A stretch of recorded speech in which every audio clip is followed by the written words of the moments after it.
அடுத்த நாள் நான் பார்க்குறேன் same I had a Covid.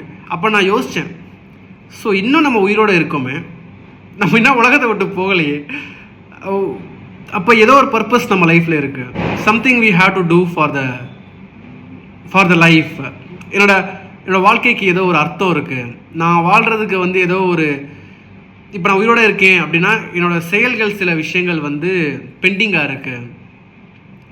சில பேர் கர்ம வினைகள்னு சொல்லலாம், கர்மாக்கள். நான் என்ன சொல்கிறேன்னா, என்னோடய life purpose have to be fulfilled. ஏதோ ஒரு காரணத்துக்காக என்ன என் உயிர் என்னோடய உடலில் இருந்துக்கிட்டு இருக்கு. அப்போ நான் என்ன பண்ணலாம்? அப்போ ரீக்ரியேட் பண்ண ஆரம்பித்தேன்.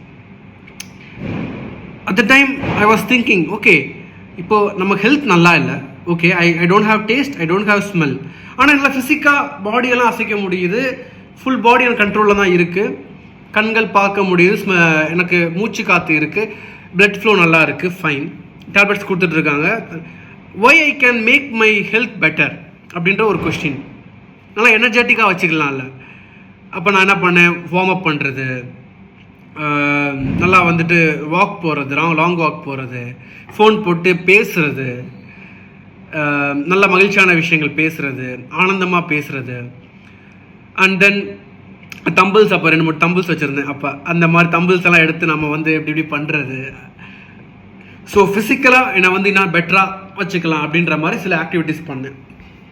And it helped me. அப்புறம் 30 நாள் 35 நாளுக்கு அப்புறம் என்ன ஆயிடுச்சுன்னா, மறுபடியும் டெஸ்ட்டுக்கு அனுப்புகிறோம், கோவிட் வந்து இல்லை, இப்போ கோவிட் நெகட்டிவ்னு வந்துருச்சு.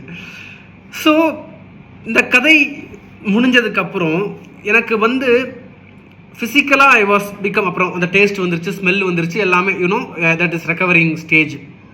பட் எமோஷ்னலாக மென்டலாக ஐ வாஸ் பிட் லோ. ஒரு கான்ஃபிடென்ட் இல்லை, ஒரு வாழ்க்கை மேலே வந்து ஒரு என்ன சொல்கிறது, even though I know I have a purpose, but fear of living. இந்த மாதிரி ஒரு வியாதி வந்துட்டு நமக்கு போயிடுக்கு, இப்படியா நான் வாழணும். So that is the emotional state, physical state, mental state, மூணுமே வந்து இட் வாஸ் கெட்டிங் அஃபெக்டட். என்னால் பழைய அந்த பீயிங்காக இருக்க முடியல, பழைய பர்சனாக என்னால் இருக்கவே முடியல. அப்போ I was suffering a lot. கிட்டத்தட்ட ஒரு 2 to 3 months வந்து திடீர்னு பார்த்தீங்கன்னா ஆன்ஷியஸ் ஆவேன், திடீர்னு பார்த்தீங்கன்னா டெம்ப்ட் ஆவேன்.